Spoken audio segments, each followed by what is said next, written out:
हाँ तो बच्चों एक बहुत ही कॉमन डाउट आज हम डिस्कस करने वाले हैं, जो हमेशा आप तब लाइट चैप्टर पढ़ते हैं आपके दिमाग में आता होगा। वो डाउट ये है, why does light bend on refraction process. कि तब भी रिफ्रैक्शन होता है तो रिफ्रैक्शन के टाइम पर लाइट बेंड क्यों हो जाती है, और अगर वो बेंड होती है तो उसके पीछे का क्या लॉजिक है, वो जो आपने पढ़ा है उसको मैं एक्सप्लेन करूंगा। और फिर एक इस खिलौने को यूज करते हुए उस प्रोसेस की एक्सप्लेनेशन को तुम्हें समझाऊंगा कि एक्चुअली वो सब चीजें क्यों होती है और कैसे होती हैं। तो आइए पहले मैं एक सिंपल सी चीज ये आपको बता दूं कि किस तरह का मन में सवाल आता है। देखिए ये सवाल आता होगा, पहले तो रिफ्रैक्शन में आपको समझाता हूं। रिफ्रैक्शन में ऐसा पढ़ाते हैं कि एक इंटरफेस है। इंटरफेस का मतलब ये होता है जो दो चीजों का बंटवारा करे, यानी कि यहां पर दो मीडियम है, एक रेयर मीडियम एक डेंसर मीडियम, ऑप्टिकली रेयर और ऑप्टिकली डेंसर। उनका जो बंटवारा कर रहा है उसको लोग इंटरफेस कहते हैं। और तब लाइट रे एक इंटरफेस से दूसरे इंटरफेस में जाती है तो वो लाइट बेंड हो जाती है। मान लीजिए रेयर टू डेंसर जा रही है तो आपने पढ़ा होगा वो लाइट नॉर्मल की तरफ बेंड हो जाती है। ये नॉर्मल लाइन है एक। और तब वो डेंसर टू रेयर जाती है, इसका उल्टा होता है, तो फिर वो उससे दूर चली जाती है, यानी कि वो बेंड हो जाती है।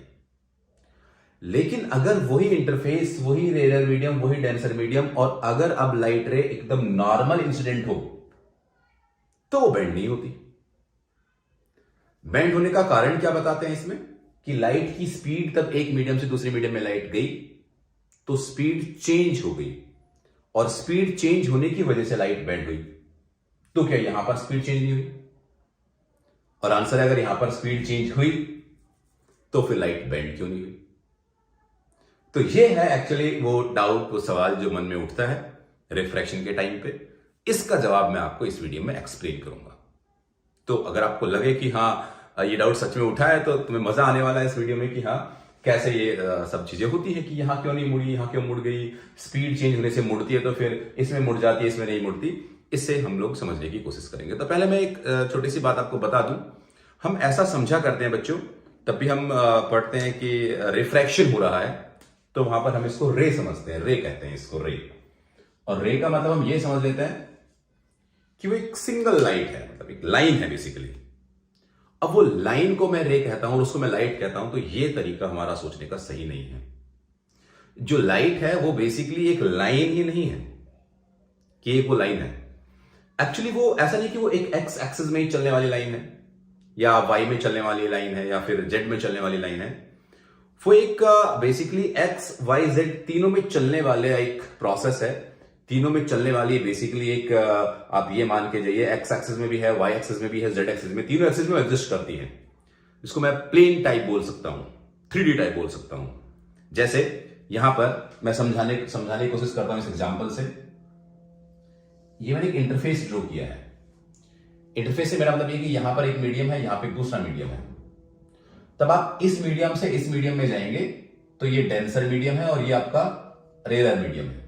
तो आपकी स्पीड है वो चेंज हो जाएगी, स्पीड बदल जाएगी, तब आप रेयर मीडियम से डेंसर मीडियम में जाएंगे। तो अब जैसे मैं इस ट्रैक्टर को, इसका ये स्टीयरिंग काम करता है, थोड़ा इंटरेस्टिंग होगा ऐसे समझना।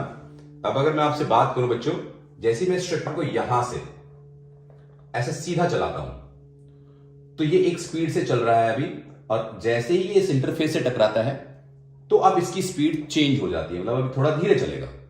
चलेगा तो सीधा ही है ना भाई, स्पीड चेंज कर देता है मीडियम। तो लाइट ऐसी होती है, ऐसी नहीं कि लाइन होती है, वो बेसिकली इस टाइप से 2D 3D टाइप होती है कि वो पूरी यहां से चली हुई आ रही थी और वो सीधा जा रही है, और यहां पर ऐसे तरीके से वो अपनी स्पीड कम करके दूसरी मीडियम में चली गई। अब अगर मैं इसको ऐसा कहूं कि हमने इसको नॉर्मल इंसिडेंट नहीं किया, ऑप्टिकल इंसिडेंट किया, यानी कि उसको किसी एंगल पे इंसिडेंट किया, ऐसे किसी एंगल पे मैं इसको भेजता हूं।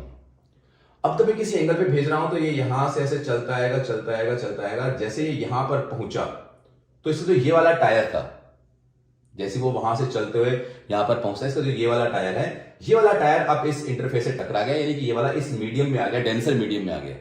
और डेंसर मीडियम लाइट की स्पीड को क्या कर देता है? कम कर देता है। अगर डेंसर मीडियम कम कर देता है तो उसने क्या किया, इस ट्रैक्टर के इस चक्के को पकड़ लिया। अब उसने अगर इस चक्के को पकड़ लिया तो क्या हुआ, इसकी स्पीड तो कम होगी, लेकिन दूसरे वाले की स्पीड कैसी होगी? दूसरे वाले की तो उतनी है। और आप देख रहे हैं कि अब ये मुड़ गया। समझ आया क्या?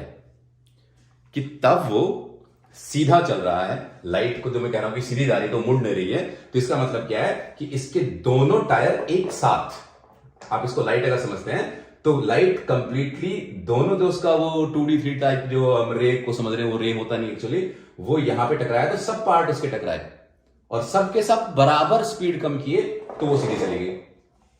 लेकिन तब वो किसी एंगल पर आए, यहां पर किसी एंगल पर मैं इसको इंस्टेंट करता हूं, तो इस एंगल पर आने से क्या होता है कि ये वाला पहले अपनी स्पीड कम कर जाता है और वो बाद में करता है, इसलिए क्या होता है वो मुड़ जाता है और फिर लाइट भी बेंड हो जाती है। तो लाइट का बेंड होना, रे का बेंड होना, बेसिकली ये जो लाइन से समझाने वाली चीजें, या थोड़ा सा कंफ्यूजन बच्चे को रह जाता है।